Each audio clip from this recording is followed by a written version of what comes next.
Hey everyone, Luke here with an Ogre versus Bretonnia battle report for you guys. I spent a bunch of time in the hospital, which is why I've been slowing down on my battle reports. But now that I'm coming out, I see that Bretonnia is getting some new models and some fine cast stuff refreshed. Actually, no new models, just some price increases in fine cast. But that got me wanting to play them again, so I've been starting to repaint them a little bit. And similarly, my buddy who I play Warhammer with quite a bit decided that the Ogres were also getting neglected, so we rolled up a little battle here. We got 2,500 points, battle for the pass, as I mentioned. I had my wife set up the board ahead of time because I like to have some third party set it up so we don't try to game it. I find you can just get weird results that way, and this looks a little more natural, I guess, which is why we have a river right in the middle. None of us would have done that. We have an Acropolis of Heroes, a Venomwood, a normal river, Sinister Statue, a Tower of Blood, Circle, Magic Circle, and then Khemri Quicksand down there, and that's how it looks. So it's battle for the pass. We're going a long way. I played on the close side here, and the Ogres are on the far side. For my force, I have 4 Pegasus Knights, a Trebuchet, 10 Bowmen with the Flaming Braziers. I have 35 men at arms with Damsel in there. She's a level 1, knows the... Actually, she's a level 2. Knows the lore of beasts and has Wissen's wild form. I actually realize right now that I never rolled for a second spell. Probably wouldn't have mattered. I have 10 Knights Errant here. They have the Errantry banner, and then I put a BSB in there with them, who's kitted out to be Survival. A second Trebuchet there. 8 Grail Knights who I'm trying out for the first time. I think it's the first time. Anyway, those guys are powerhouses, so I'm excited to try them. I have 2 Lances on the right there of Knights of the Realm. One has a level 4 Prophetess in there, and she knows Lore of Heavens. And then the other Lance has my General in it, who's kitted out to be the heroic killing blow attack guy. I forgot to mention that my level 2 is carrying the Prayer Icon with the Men-at-Arms, so she can pop that and give him a blessing. The Ogre forces left to right, they have an Iron Blaster. 4 Lead Belchers. He's trying a 2x2 formation here. Just a little easier to maneuver, he said. And that way he wasn't going to have to... He didn't really care about getting in combat and worrying about ranks. Which I thought was actually kind of a good idea. 2 Saber Tusks. Then, sadly, I was actually expecting to play Empire today when my buddy came over, but I got greeted with this nasty gut horde here. So these are all Iron Guts, with their great weapons, and then he's got a ton of characters in there. A level 1 Butcher, and then a level 4 Slaughtermaster with Grut's Sickle, and the Slaughtermaster knows Lore of Beasts, and then he has a Tyrant and a BSB in there. So it's just character heavy and nasty. Then he has another dog, and then another group of 4 Lead Belchers, and then 3 Mournfang. So it's Ogre's turn 1. Everyone really just moves up. He puts his Iron Blaster right behind his Lead Belchers. The model's up high, so he said, we pretty much played it that there was no line of sight issues at all or anything like that. And then he did that such that I can't charge my Pegasus Knights into that Iron Blaster back there, which is actually fairly genius. Basically, everyone else just moves up, though, right to the river, since you can't really march through it. He moves his dogs up to try to redirect as much as they can. You'll note that the dog on the top there has 1 wound. That's because he started in the forest and failed some dangerous terrain. During Magic, it's 12 dice to 6, which is not a good way to start. I always have trouble with Magic phases lately. And of course, he's got Grut's Sickle, so he's in effect a level 6 caster. He throws 3 dice at Curse of Honor here on these guys, gets some high number. I throw, I think, all my dice to try to dispel, and I just rolled really poorly. So Curse of Honor here lands on these guys, making them, having to take painful, dangerous terrain all the time. They fail on a 1 to 2. It's just really bad. So I'm going to have to find a way to deal with that. Otherwise, during Magic, he puts Wissen's Wild Form on the Gut Horde, since I don't have any dice left. He also tried to cast Amber Spear on my Knights of the Realm, and he juiced it up. And so right before Wissen's went out here, I ended up using my Dispel Scroll on that because I was worried what it was going to do. to my Knights of the Realm. I also thought we were going to get to combat pretty quick, so I figured now might be the right time to use it. I think that was a mistake, but anyway, my Dispel Scroll's gone. And then he fails to cast Regen from his level 1.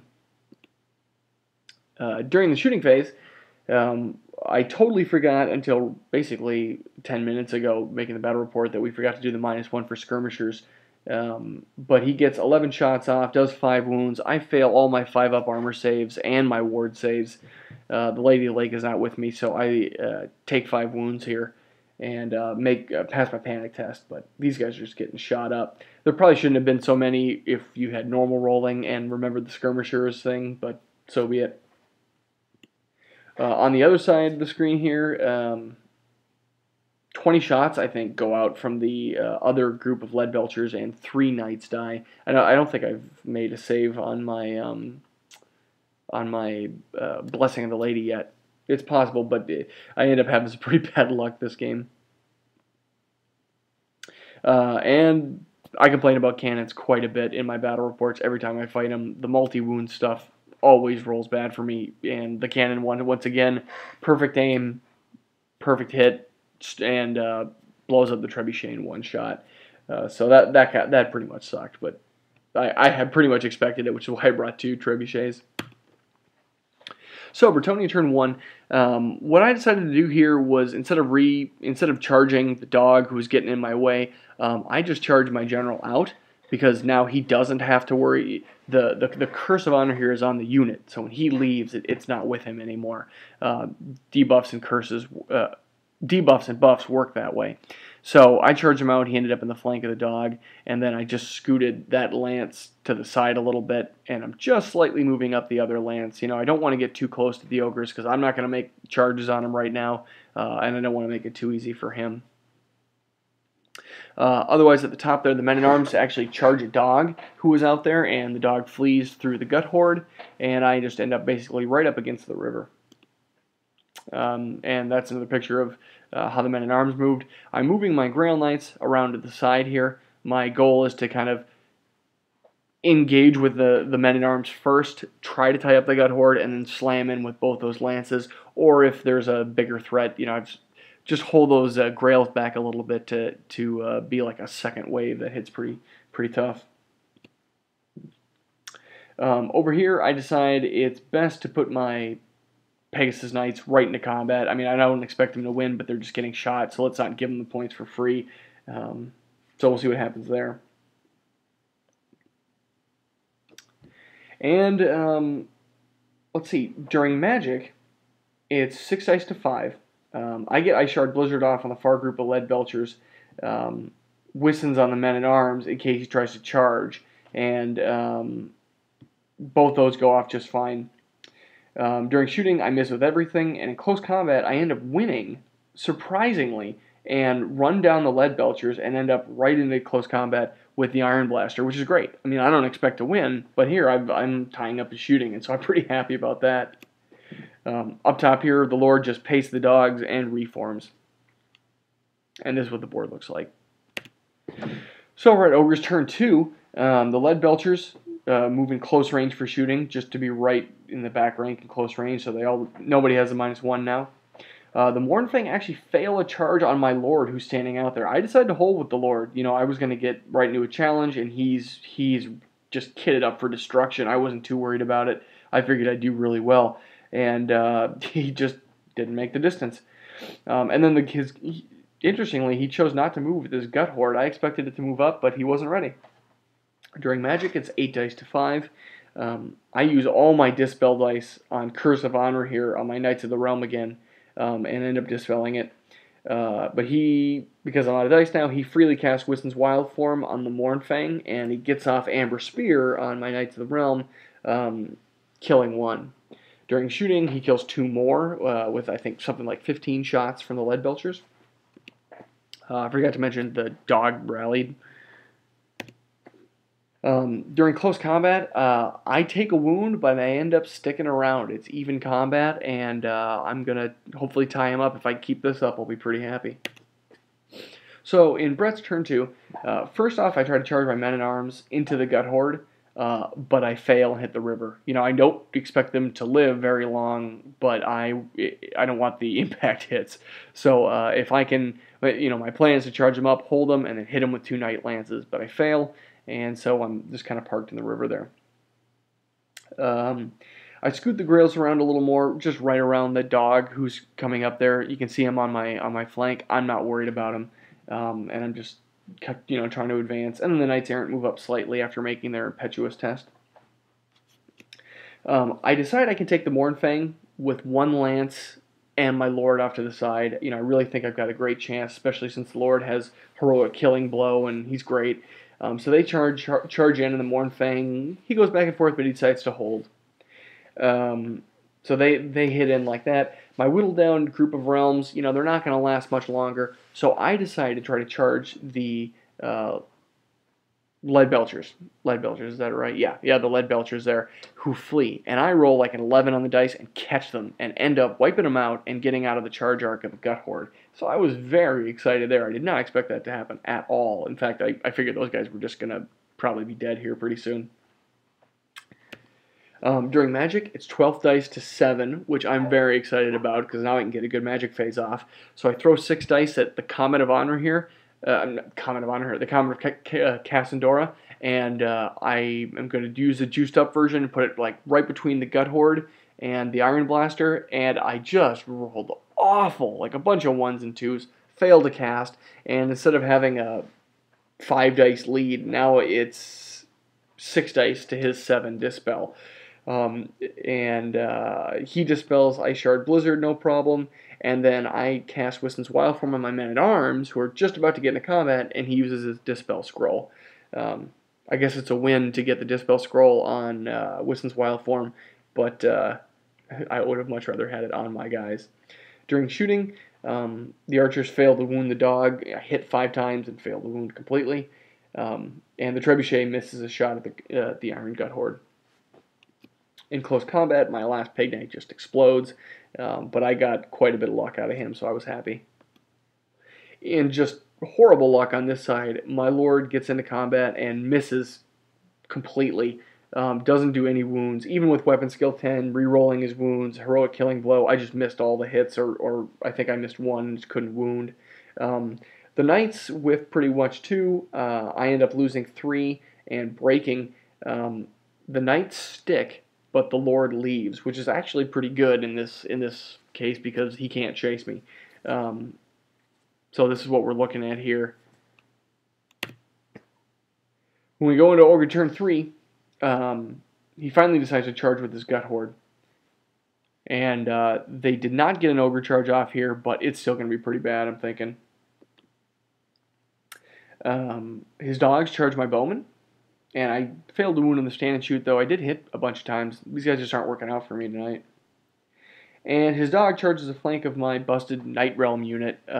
He's not quite in position there. He'll maximize, but that's the one with my caster in it. My caster chick is the one in the back row who's actually a Black Knight right there. I just don't have the model for her yet. It's in the mail. So during Magic, it's 8 dice to 4, but I end up rolling really poorly, and with some help from Grut's Sickle on his side, I failed to dispel Wiston's Wild Form on the Gut Horde, and then he gets off an area of effect, like the juiced up version of Savage Beast of Horos, which he's got like 20 characters in there, and now all those characters have a ridiculous amount of attacks, are like all strength 8 and whatever, and then that is affecting his impact hits now from last turn after charging in. So because he charged in last turn, we calculate the impact hits. He's going to do just a ton. This was just an awful Magic phase for me, and it's going to end up costing me the game. I can tell right here. In shooting, his newly freed up Iron Blaster shoots right down the line on the Grail Knights, and I scream a big FU to the Lady of the Lake, who decides that I am just not going to make any of my ward saves. So 3 of them end up dying, and that sucks. Those guys are expensive. In close combat, the pain. It was just awful. The impact hits were really big. He cleaned up a whole bunch of them. I did just a few wounds, and I needed Snake Eyes, and I wasn't able to roll it. So he overran and just got into contact. and ended up coming into contact with the Grails before the Knights Errant. So he's in contact in the flank with the Grails there. And we actually looked this up and conferred online. The way that, from what we can tell and from what seems to be the consensus on a couple websites, if you overrun straight line, but if you are going to intersect someone, then you treat it as a normal charge, meaning you don't hit at some funky angle. You actually do maximize and get a wheel as if you were charging as normal. So instead of hitting at a weird angle and only clipping with a few of these guys, he's able to get a nice flank charge and maximize as much as he can there, because there's another unit of another lance sitting right there. But that was important. In previous battle reports, we had just weird charges where if you overrun a straight line, that's who's in combat. However you were lined up is how it's supposed to go. But it's apparently not that way. So remember, when you do your overruns, you kind of go straight forward and then you back up and do a normal charge. So that's combat here. It's not looking too good for me at this point. We go to Brett turn 3. And I'm thinking now it's my time to shine. My luck's got to change, but my general fails to rally. So I'm thinking there goes my last amount of help that I could maybe try to scream them across the board quick in the big combat. I end up making a long charge from my busted up unit of Knights of the Realm and get into the rear of the Guts, which is going to be great for combat resolution. I charged the Knights Errant into the flank of the Guts. They basically just wheel, and they're in there. They were so close. But that's the bloody combat that's going to decide the game here. During Magic, it's 7 dice to 5. I throw out Ice Shard Blizzard on his Horde, and he dispels it. And then I use the rest of my dice to get off the juiced up version of Harmonic Convergence. So everyone around here is going to be rerolling their ones. So I'm excited, but it doesn't even come close to stacking up to the Gut Horde with... remember, the Gut Horde has Savage Beast of Horos and Wissen's Wild Form on them, and they are just about to resolve an Ogre charge on the flank of those guys there. So, I mean, the Ogre charge is all Strength 10 and higher. All the characters in there are going to be Strength 8 and higher, probably. During shooting, the Trebuchet does a wound on the Iron Blaster, I believe. Yeah, it does a wound on the Iron Blaster. And during close combat, my bowmen lose and break to the dog, but they don't get run down, so I've got a few points sticking out around there. My close group of Knights of the Realm fail their fear check for the second time, and they get wiped out. This is the one that was in combat with the Lord who was running away. And by the way, I should point out, I play vampire counts all the time against this guy. I failed 2 fear checks against his ogres, and he never fails them against my undead. I mean, the undead are even more scary. You would expect that would be the case, but no, it's just not it. He's resolute when fighting me, I guess. And the big combat here. Okay, so here's what happened. He got his ogre charge off and slammed in at super high strength on those, just decimating most of those Grail Knights who were there. I get into a challenge. Since all the Grail Knights can challenge, I figured, well, let's see what I can do here. I challenge, and he accepts. And he accepts with his Tyrant, I believe, who's going really quick. And he pastes my guy in the combat, in the challenge, which basically frees him up again. So now that he's killed my guy before I could go, there's no more challenge, and the rest of his guys get to attack in their initiative order. And those, Guts are going always strike last, and they just throw all their attacks in on the remainder of the Grails there. We weren't quite sure the rules on Make Way. I think this is all right. Basically, he was able to move his characters around to any flank he wanted. As long as they weren't in combat yet, he moved his Slaughtermaster to the back, he moved his BSB to the side to fight the Errants. It seemed weird that you could have that much control, especially before impact, before like the impact hits. But we couldn't find anything saying he couldn't do that. So the Slaughtermaster in the back, he cleans up a bunch of the busted up unit of Knights of the Realm. And there's really that Black Knight is the Prophetess. She's the only one left there. The Knights Errant actually do pretty well on the charge, racking up a couple of wounds for me. And the Grails don't really get to do anything. Unfortunately, they had a +1 CR banner, so I was sad to lose them. But once they poofed, the Ogres did not have a rear charge. In fact, they still had a charge in actually for CR, and I ended up winning by 1 because of the way it all broke down. And so as with as is the case with many hordes, it comes down to one pivotal roll for psychology, and he failed it. So I thought he was going to break. Then I remembered his BSB's in there, and he passed his reroll, and all hopes were just dashed for me at that point. I thought I had it on a cheesy bad roll win, but no, I didn't. So this is basically how we call the game. He passes a combat reform, and now he's got way more ranks than I do. Plus those, the only really fighting force I have now are the Knights Errant, and they're not charging in now, so I just have no real win condition. And so I concede the game at this point. It didn't really seem like I had any way to get any points up. You can see even if I rally my general, he can't make it over there in time, and that's just the way the game went. So after me and my buddy talked about this afterwards, I had a lot of bad luck in terms of rolls and saves. A lot of times, I mean, it's Warhammer, but a lot of times I just was under expected value. But other than that, that skewed the game quite a bit. But I really enjoyed playing the list. I really like Laura Heavens. The Gut Horde was awful, and now I know what to look for. Lore of Beasts is incredible when you have that many characters and something like a big horde like that. I'm definitely I definitely would like to try that playing my ogres here sometime. But I like Bretonnia, and so hopefully the next time I play, it'll be another Bretonnia army. I would try the same list again. I think it could do well, and maybe make a few tweaks here and there. And hopefully next time I'll have some of the actual models for the Prophetess and Lords around. That's about it. Thanks for watching.